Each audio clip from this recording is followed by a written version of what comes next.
Swooning for some jazz. Let Nothemba Madumo serve you up some jazz and beyond. On 702 and CapeTalk.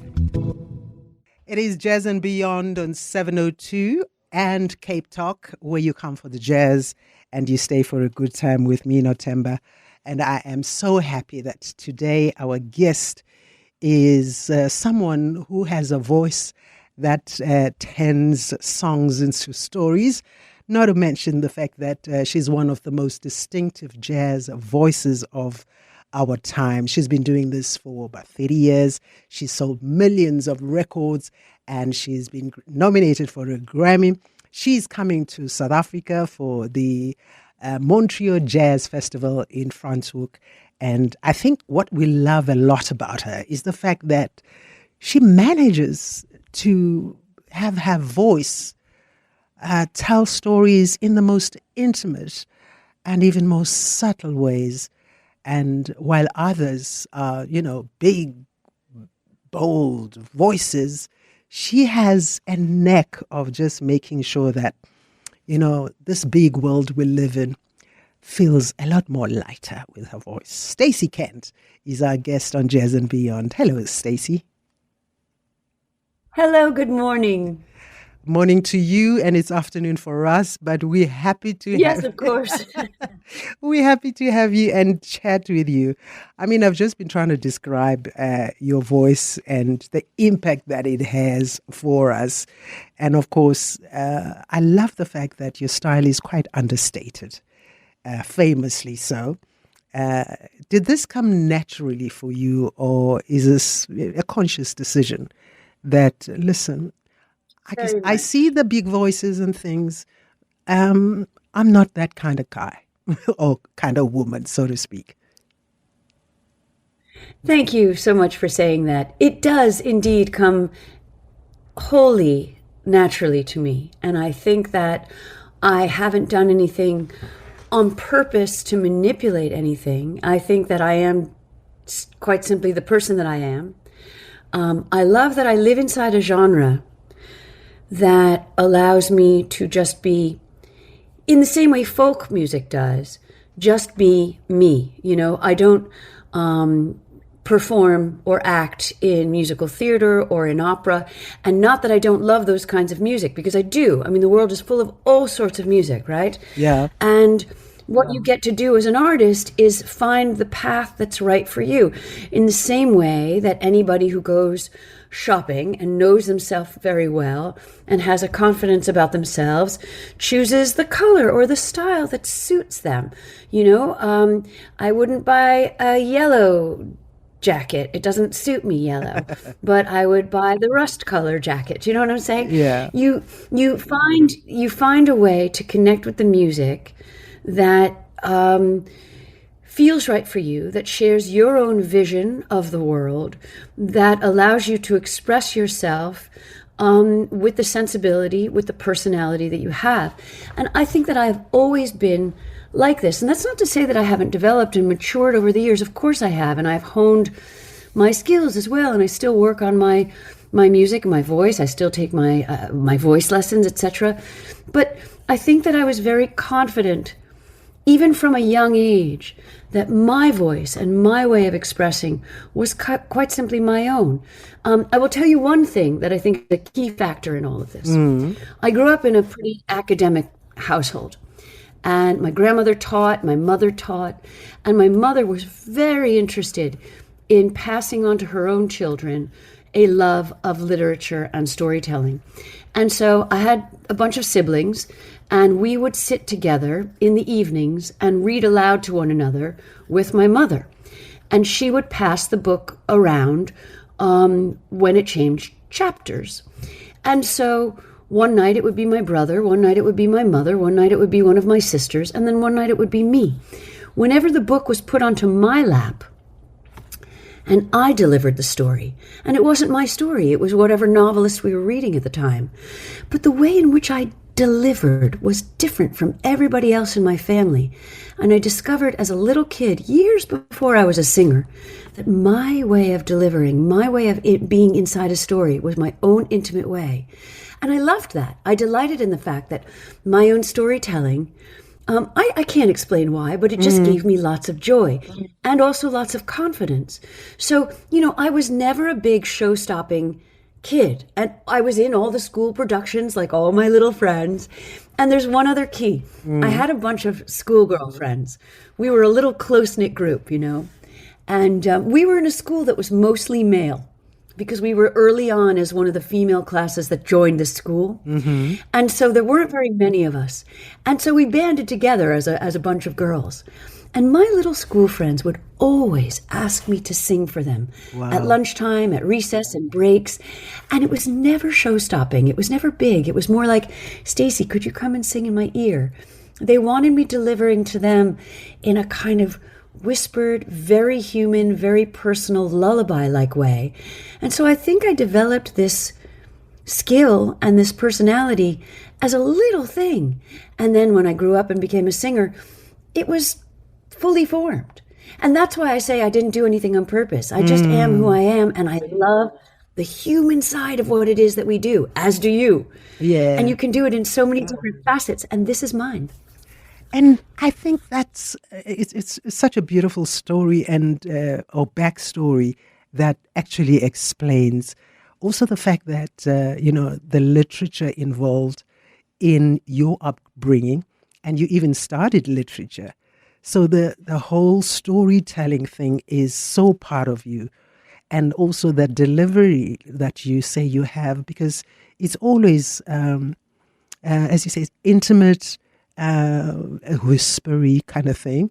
It's like you are talking or singing to an individual. You're not, so that's what makes a listener connect with such endearment to your voice, because it's so intimate in that way. But how much of the actual story, the approach to the songs is inspired by telling a story rather than singing a song? Because it sounds like you're always telling us a story. And I also want to talk about the love aspect, because it's always about love and traveling and all things beautiful. Yes, I think that at the foundation of it all, I love people. I love human beings. I love humanity. I love community. I love love. I think that I feel incredibly privileged that I get to live inside this world, within the world, that isn't just out there pointing out and looking for and investigating the differences in human beings. As somebody who travels around the whole world, and I travel a lot, this is not just some small thing. I've been in just about 60 countries now. I see people all the time from different places, and I know that our day-to-day paths are different. And yet everything about us is the same. If we cut our finger or we stub our toe, we have the same reaction, whether we're from South Africa or Virginia or South Korea or Denmark. We feel the same things. True. We feel the same joys. We feel the same pains.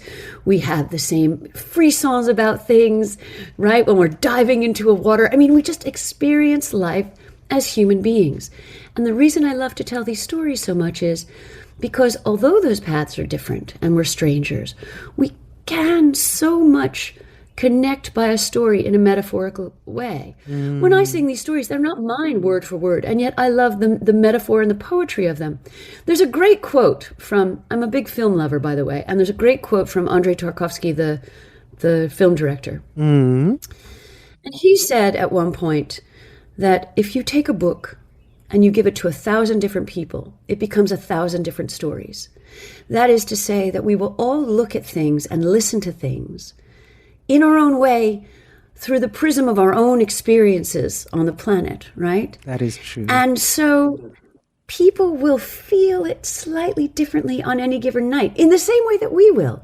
If you and I sit down and watch a film on a Monday in a particular mood, and the same film on a Thursday in a particular other mood, the way in which we might see it is also subtly different. It's those subtleties that I love to play with. And so, yeah, I do love to tell a story. I do love to invite people into my universe and say, because this is what the music does to me, by the way. I am completely transported by the melody, by the groove, by the lyrics, by the poetry of the whole thing. And I want to say to the people there, whether I'm recording or I'm in front of a live audience, come along with me. Let's go to this other place. And so I love the melody. It totally moves me. I love the music. You know, as soon as music starts, I'm transported and I'm dreaming. And I just want to sing about it and tell those stories and bring people with me. So, you know, that's basically it. There's a lot there, and yet it's so simple and comes so naturally to me. And we feel it, we experience it, and that's why you are loved so much for the way and your style and the way you express yourself with your music. Let's talk about love in terms of how, from back in the albums you've done in the past to now, as to how what you've learned about love, that you might tell different stories about it as you have seen, experienced, or watched, or maybe dreamt of love. This is so much fun to talk about because I think that the intensity with which I enter into a song and approach the music has just inevitably changed. And I do so appreciate that. And I think that just comes with the fact that I go through life and I'm getting older, and everything just has more of an intensity to it. Yeah. This is the great thing about getting older, is that the little stuff just kind of dissipates and withers away, doesn't it? Yeah, and it doesn't become important anymore. The little stuff. It's like, oh, okay. No, I look at my nieces and nephews, for example, who are very young, in their teens and early 20s. And they're these people I'm close to, and I watch them, you know, basically fret about things. And I can remember that girl, this one, who fretted about those things, right, at 22 years old. And now I look at that situation and I think, really? I just shrug my shoulders and laugh. I don't feel it at all. I can't even find it. I can remember that girl, but I can't even find it within myself to feel those things. What's important matters now in a way that I couldn't wade and find my way through before. And I also think this is a cocktail. It's not just about my growing older and having more experience and growing wiser. It's also the fact that the world is feeling pretty chaotic at the moment, to say it gently. Yeah. And a lot of people are struggling all over the world in all sorts of walks of life. And I think to present music as you do and make music as I do, and artists who write or paint, or even people who aren't artists for a living and may have another job, you know, working on a magazine, and then they come home from work. You know, all of us have a need, an intense need to create art, whether that's humming in the kitchen as you clean the kitchen counters or do your gardening. We all have this need to find a balance in life, and that balance is making art. There's a quote, I can't give this to you verbatim, but it is something that I think about a lot, because one of my great musical heroes, Leonard Bernstein, said something along the lines of, you know, when the world is in chaos, when there's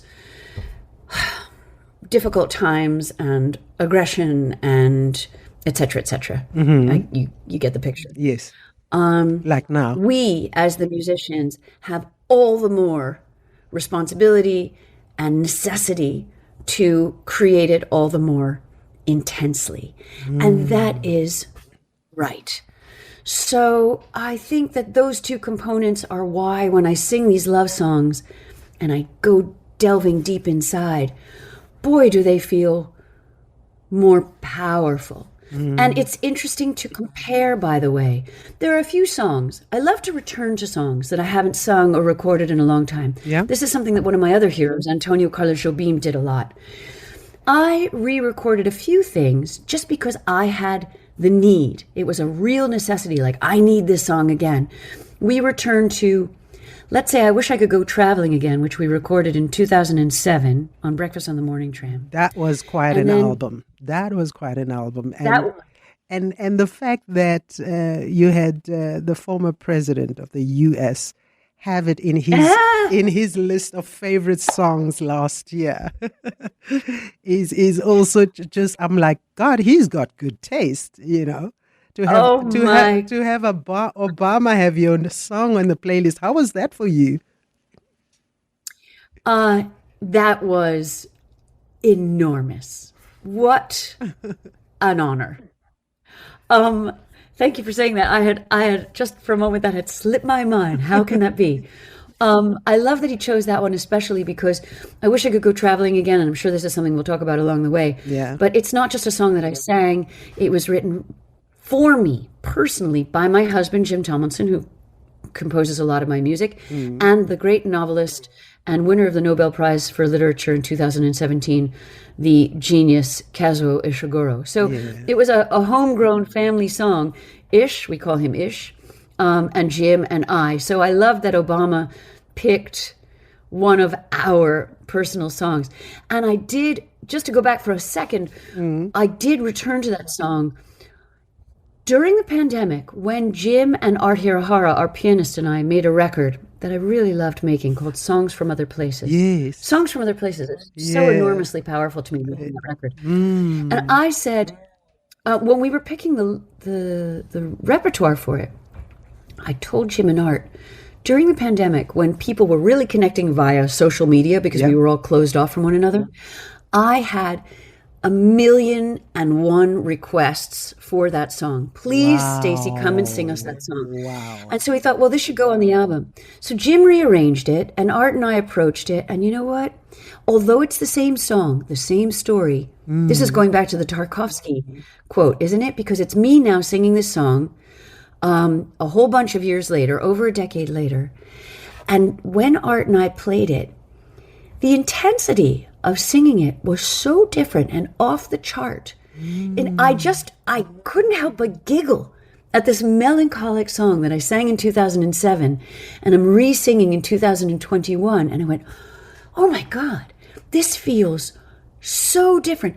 What a feeling to have something be so the same and so different. So different at the same time. And so returning and revisiting, was just great.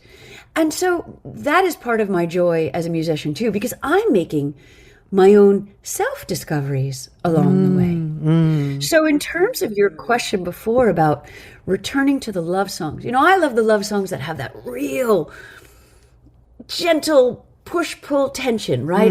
There's all that joy, there's that melancholy, there's that needing and that longing.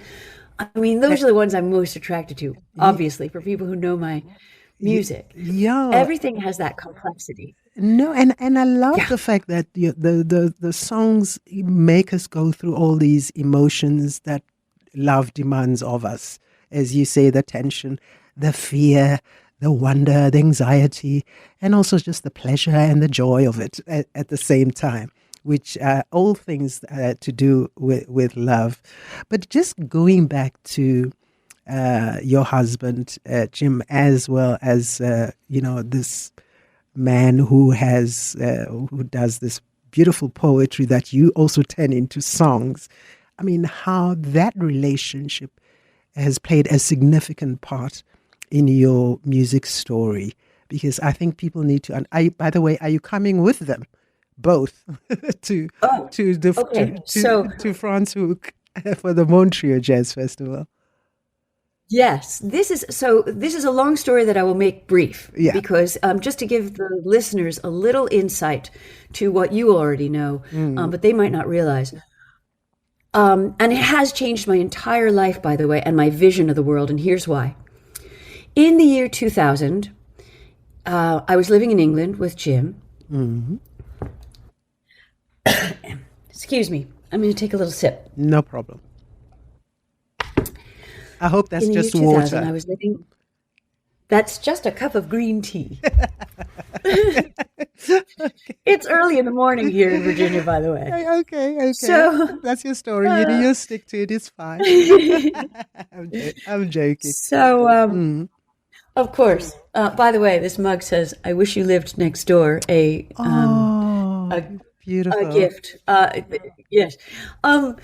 So in 2000, we were in England and we were tuned into BBC Radio 4, which we often did.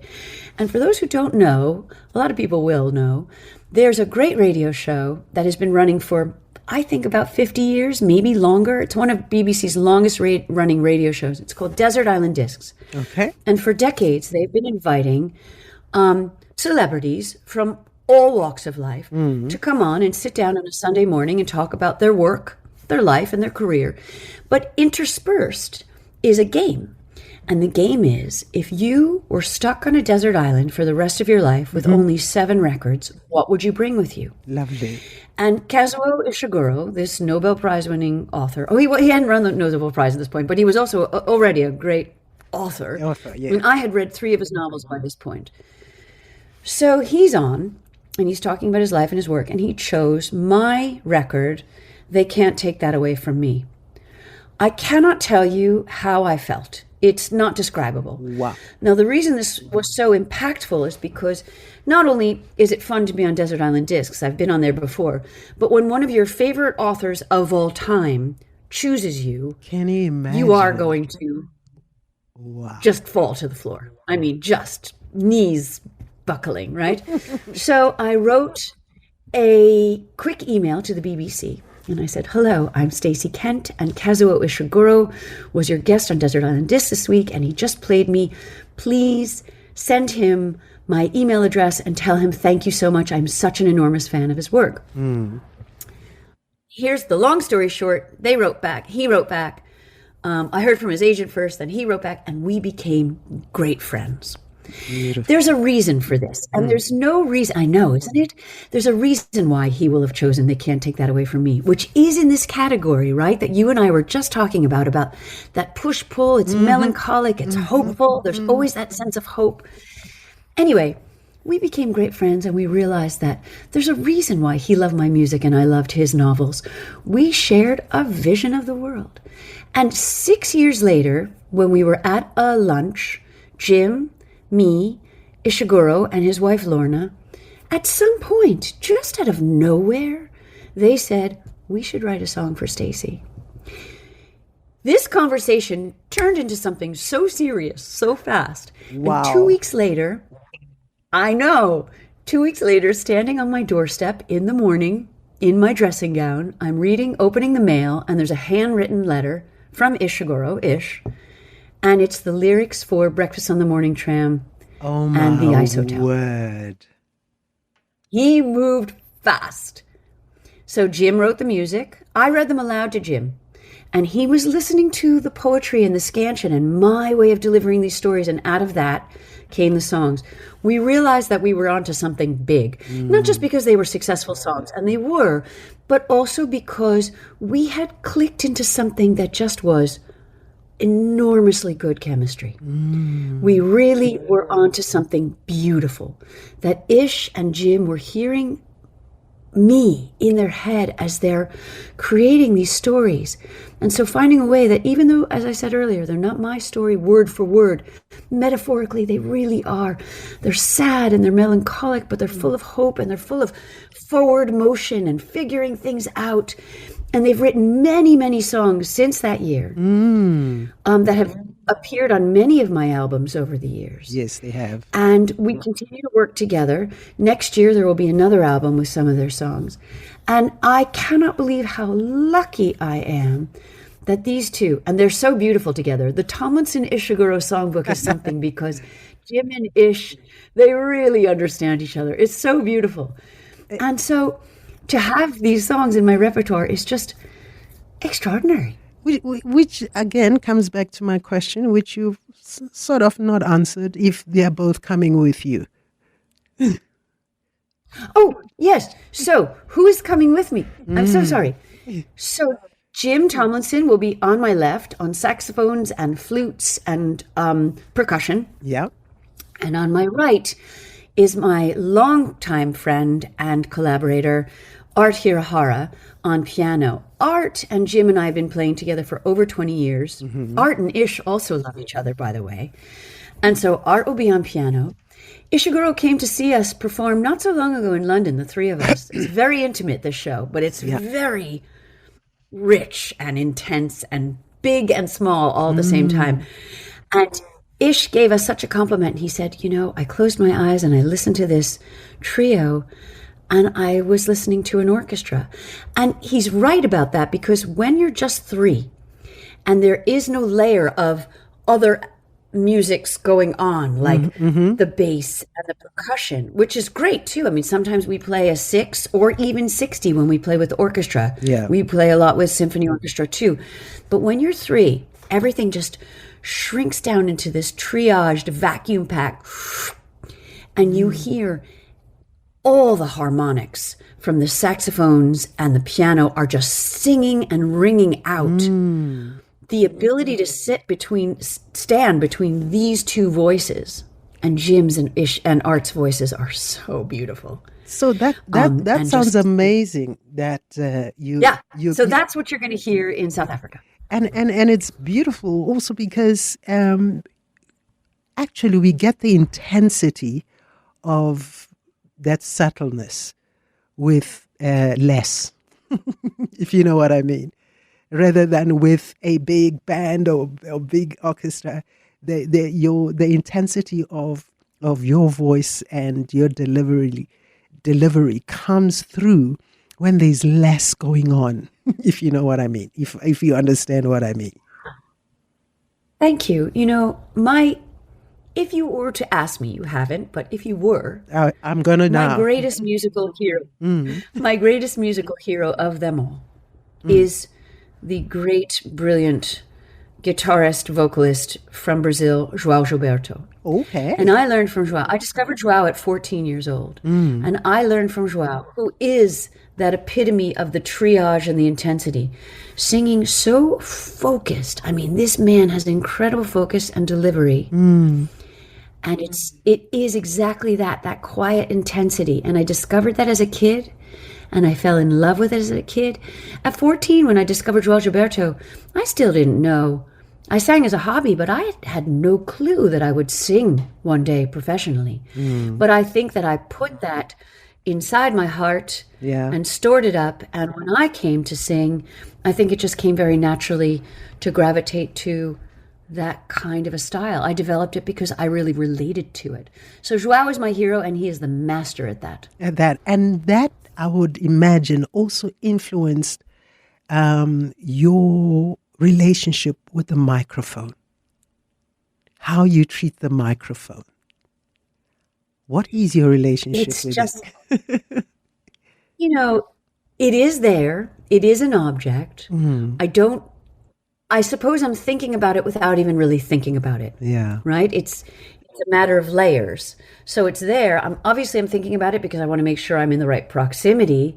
I wouldn't hold it down there or up really close. So I have, you're multitasking, right, as you're doing this. And it's there and my hand is up, or maybe it's in the stand and I'm at it. But, it's this device through which I can deliver my voice without having to do it big, because what's important to me is, you mentioned earlier, and I really appreciate that you said this, my connection to each and every one of the people who is there is vital. And so I am singing to them. So I don't want to have to raise my voice. You won't hear me shouting over a big band or anything like that. I'm not a shouter. It doesn't come naturally to me.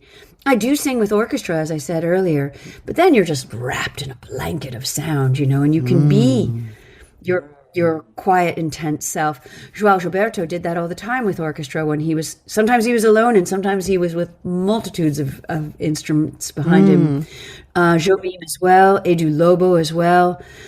I think that the mic is there simply to allow me to, calibrate the sound and the evenness and deliver as if we were just sitting in a living room and I'm singing to you. Yeah. Because that's essentially what you want to do. Yes. Even if we're in a room full or a theater full or an outdoor festival full of thousands of people, because sometimes it's large, you don't have to shift how you deliver, which is wonderful. I can be in a room for 480 people or 4,800 people.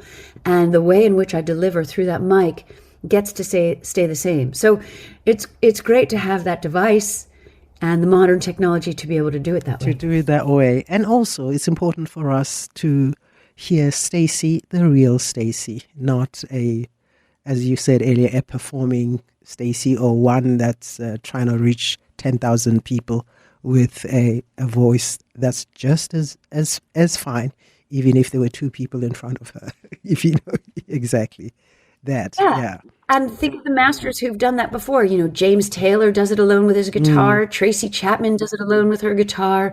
João Gilberto. There are lots of performers who really deliver in that very personal, intimate, let's grab this story and run with it, fly with it kind of way. Yeah.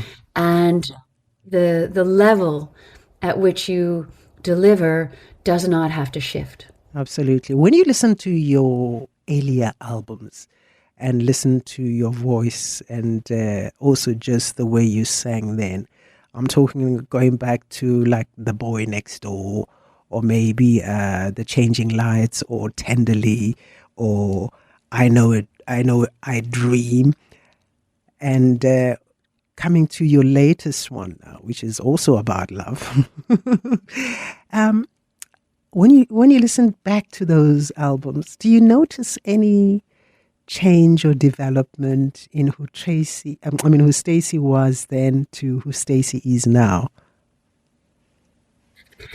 Yeah, I do. And it's impossible to listen and not dissect and deconstruct, because I can remember how I formed specific notes on specific songs that I had been working on. It's like if you listen to Andre Agassi talk about a tennis match that he played decades ago, he's probably going to know how he hit that particular ball at that moment that made that point. I mean, you don't forget that stuff. Yeah. And you have to kind of work to let it go sometimes, because you've closed the chapter, you've finished the album, you don't get to go back to it. Sometimes you can be pleased with it, sometimes you're not pleased with it. But it's out there in the world and it's no longer yours. The way in which I can redeem that is if I go on stage and I sing them live, because the songs remain alive. And thank goodness for that. So it's not a closed chapter in that sense. And so there are songs that I think I sang in a particular way, and I accept that. You must, right? Because I'm a going and growing, developing human being. And I sing better than I did, 3, 5, 7, 9, and so on years ago, in the same way that I hope that I sing better in 3, 5, 7, 9 years from now. It's never going to stop. You're never going to stop growing. So it's at once can be delighting and sort of you look back at that girl and also irksome. And you just have to, the best way you can manage it is to accept and use it to develop yourself further. I don't go back and listen to them really, unless I'm specifically looking for something. But they do come on. Yeah. I'll hear it in an airport or a restaurant or a shop, and you hear yourself. Yeah. So yeah. I wonder what it's like when you hear your music as and maybe people are not seeing that it's you, but your music is playing. And do you watch for people's reactions, so to speak, to the music? Oh, I think that the people out there are incredibly nourishing, and you don't necessarily have to see them all, because sometimes the lights are on you and you don't really see specifics, but you see body language. And when I see people leaning into each other or leaning more forward, or just kind of their bodies shift in a particular way. Yeah. That's a reaction to that music. Oh, that makes my heart melt. I mean, that is my fuel. Yeah. Now, of course, I have that fuel from the music itself, because when I'm in studio, nobody's there. Or when I'm in my room singing, nobody's there. It's the music that does it for me. But talk about the bonus of sharing live music with people and watching that body language out there in front of you. It's an incredible experience to connect. Even if you don't see them, you can feel them. You can sense them. You can feel the energy. You can feel the energy. You can. Yeah. No. In the same way that people feel each other's energy. True. You know, we love to do things at home, all of us, don't we? We watch movies from home when we stream. But when you go into a theater and you feel people, it's a great feeling. Absolutely. You know, it's felt, it's power. So I love that force and the energy of the room. Yeah. Let's talk about A Time for Love, your new album for 2026. I think it's being released next month officially. Yeah. Correct me if I'm wrong. And you've got quite a number of incredible musicians that are featured on the album. Let's talk about it. So this is me and Jim and Art Hirahara, my beautiful trio, my very favorite musicians. What's fun about having made this now, we started with Songs from Other Places, the three of us, after I Know I Dream. It was really joyous to go from an album of, we were 59 of us on I Know I Dream, the orchestral sessions. Yeah. To go from one record of 59 musicians to the next record of 3 was something else. And we loved it. When we finished Songs from Other Places, which I'm really proud of, and I loved making that record, I said to Jim and Art, we're not done. I mean, we had so much more to say and so much more to do. And so this year, the timing just felt right. We were available. We had this great list of songs and we went, let's go. So we went into the studio and we made this. And afterwards we laughed and we said, we're not done. There's going to be a part 3. I don't know when. It could be in 6 years, 10 years. I don't know. But we will make a part 3 to this, that will be the missing component of this trilogy. Songs from Other Places, I Know I Dream, and something else.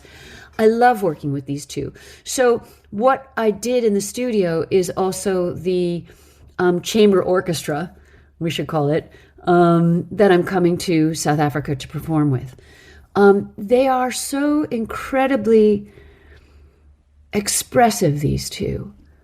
It's very liberating to be with these two musicians. We all come from different walks. Art is originally from California, now lives in New York. Jim is from England originally, now lives in Virginia with me. We have different backgrounds, of course. We have different upbringings. We were all more or less the same age, but different cultures. And different musical cultures that we come from. So we all bring these different elements to this pot. And I'm so incredibly inspired by what they bring and how they perform. There's a fluidity, there is a flow to Art's music that I just cannot get over. Yeah. And I am so excited when we're on tour night after night to get on the stand with him and hear what he has to play. Sometimes he's playing and Jim and I just look over at each other. And then Jim comes in and plays with Art and I'm standing back watching these two and listening to these two. And it just takes me to places. And that inspires me to then come in and sing it the way I sing it that night. Yeah. I mean, and you know what, Stacey? You sing in so many different languages. And your music blends from, your jazz to Brazilian to French songs and folk and all these influences. I think also the color and the textures and the different layers, as you say, are brought about by the fact that you all putting in the different parts of you and the rest of the musicians' influences in there. That's why it sounds so rich and beautiful as it does. Thank you. I mean, the languages are there because that too comes very naturally to me. And what people might not realize is that I was a language student and a literature student before I was a musician. So I grew up, my grandfather grew up in France, so I grew up speaking French in the house. So that was the second language in the house. And once my grandfather taught me to speak French, that's the only language he ever spoke with me, till the day he died. Wow. And so French was our little world. I went on to then study more languages because he gave me this taste and this love of it. So I studied French, Latin, Italian, German, Portuguese. I think because I do love language, because I love, as I said earlier, humanity within the language, the different ways with which we express ourselves. We have different idiomatic phrases. We also use, and we don't talk about this a lot, different muscles as we formulate. And so that makes me sing in a particular way. Oh. You don't do it on purpose. It's just that, if I'm speaking French, I'm using more muscle here. If I'm speaking, English, I'm using more muscle back here. I mean, those things do matter in how you deliver. And so it's so rich for me to have these different languages to sing in. And some of them aren't translatable. Some of them are. A song like What Are You Doing the Rest of Your Life works so beautifully in both French and English. But if I think of some of the Chico Buarque songs that I sing from Brazil, or Raconte-moi that I sang on the album Raconte-moi, or there are just a few that come to mind. They are magnificent in their own language, and they wouldn't translate well. And so I feel very lucky. I wouldn't sing in a language I don't understand, because it's not about phonetics for me. It is about being inside the poetry. Inside the poetry. Which brings me to you coming to South Africa. Is it the first time, by the way, that you're coming? No, it is not. When were you here? No, I've been there a few times. So this is fun to talk about because it's actually part of my earliest days as well. I have been there as a musician a few times to perform at different festivals. Yeah. So this is my first time at Franschhoek, and at this Montreux, I'm very honored to be in the inaugural edition of the Montreux Jazz Festival. It's stunning to come and do this with you all. But not only was I there as a musician over these last few years, I also came as a youngster. Wow. When I was 17, I came to South Africa because there was an exchange student at my school, and I went back and stayed with this family in South Africa 2, maybe 3 times. I can't remember now. It's a long time ago. But I was a girl, and 17 years old, I got on that plane from New York to Cabo Verde, stopped in the island, on to South Africa, landed at dusk.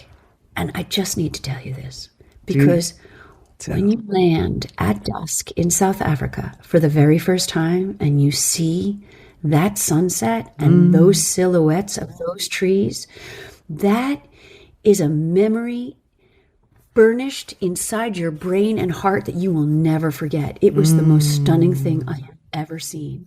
So I had incredibly beautiful trips. We weren't really in town so much as out, in the country. And so I saw a lot of Mother Nature. And I was staying outside of Pietermaritzburg. I was in Durban. I was in Johannesburg. I was in Cape Town. We got in the car and we drove all around. And to be 17 and seeing this world was unbelievable.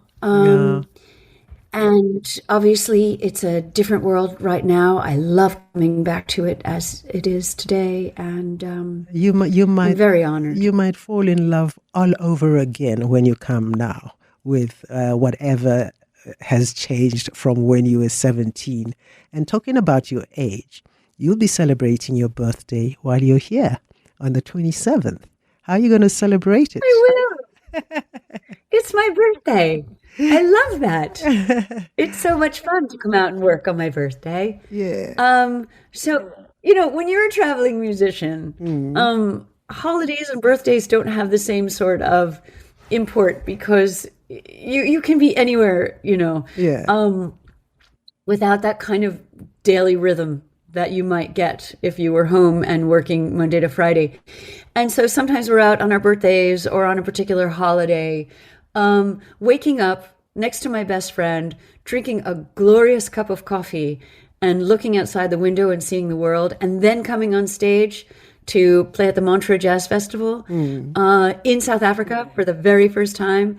I cannot think of a more delicious way to spend my birthday this year. Wow. Listen, I'm sure you're going to have a delightful birthday celebrating it here in South Africa at the Montreux Jazz Festival. Well, I hope we'll be able to sing along with you. If you will make sure they wish you happy birthday when you're on stage.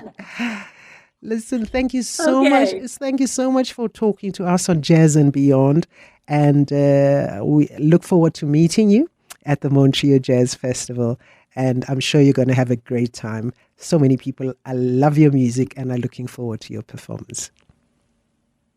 Thank you so much. It's been so much fun to talk to you today. I really appreciate the invitation, and hello to everybody who's coming along. And I would like to say thank you to all the people who've already found me on my social media pages saying, "You're coming to South Africa." I love the warm welcome from so many people that I'm already receiving on my, Instagram and Facebook. You guys are so resourceful. You come and find me. I've had a few requests from people who say, "I know you on record, but I don't know you live." So this is, we're very, very excited. So have they already, given you your repertoire, what you must play or what you must sing? Well, I always try and balance it, because I'll take some of those requests. And of course, there are songs that I want people to fall in love with for the first time, like from my new album, that they won't request because they don't know them yet. So I try and do a good balance, but I really do try and pay attention to the requests. But I've already had requests for one I remember off the top of my head is Les Eaux de Mars, the Jobim, iconic song. Of course. Of course I will do it. Thank you to whomever wrote me that one and asked.